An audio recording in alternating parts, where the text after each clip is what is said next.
గతంలో కూడా టీఆర్ఎస్ ప్రభుత్వం సమగ్ర కుటుంబ సర్వేల నివేదికను ఎప్పుడూ బయట పెట్టలేదు. నిజానికి రాష్ట్రంలో బీసీల జనాభా 60% పైగా ఉంటుందని అన్ని పార్టీలకు ఉన్న అంచనా నివేదిక బయటపెట్టిన తర్వాత అదేవిధంగా మా కాంగ్రెస్ పార్టీ 42% రిజర్వేషన్లు ఇస్తామనడం బీసీలను మోసం చేయడమే అని రవీందర్ అన్నారు. ఇట్టి కులగణనకు సంబంధించి పార్లమెంటులో బిల్లు చేసి చట్టపరంగా 42% రిజర్వేషన్లు కల్పించాలి. రేపు కోర్టులలో ఇబ్బంది లేకుండా చూడాలి. దీనికి రాజ్యాంగ సవరణ కూడా అవసరం.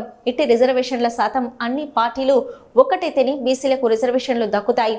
కావున సీఎం రేవంత్ రెడ్డి గారు బీసీ సంఘాల కోరిక మేరకు అసెంబ్లీలో చర్చా కార్యక్రమం అదేవిధంగా కుల గణనలో నమోదు చేసుకుని వారికి ఒక ప్రత్యేక వ్యవస్థ నోడల్ అధికారి ఏర్పాటు చేయవలసిన అవసరం కూడా ఉంటుంది. ఇట్టి కార్యక్రమంలో బీసీ సంక్షేమ సంఘం నియోజకవర్గ కన్వీనర్ పచ్చిమట్ల రవీందర్ గౌడ్, మండల ప్రధాన కార్యదర్శి వరియోగుల అనంతస్వామి, పోలూసు రాజేందర్, వేముల రాజేశం, కనకయ్య, రవీందర్ పాల్గొన్నారు. సంబంధించి ఒక సమగ్ర నివేదిక అసెంబ్లీలో పెట్టినప్పుడు అన్ని పార్టీల నాయకులు అక్కడ మాట్లాడే విధంగా ఒకరోజు బీసీల కొరకు సమయం కేటాయించకపోవడం చాలా దారుణం. అదేవిధంగా ఇప్పుడు బీసీలకు సంబంధించి ఏదైనా మా కుటుంబం దగ్గరికి ఫలానా ఎన్యూమరేటర్ రాలేదు, మా కుటుంబాన్ని సర్వేలో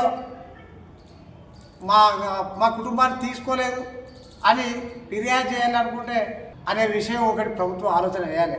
దానికి సంబంధించి ప్రత్యేకంగా ఒక నోడల్ అధికారిని పెట్టవలసి ఉండే, ఒక ప్రత్యేకంగా ఫిర్యాదులు తీసుకునే ఒక శాఖను పెట్టాలి.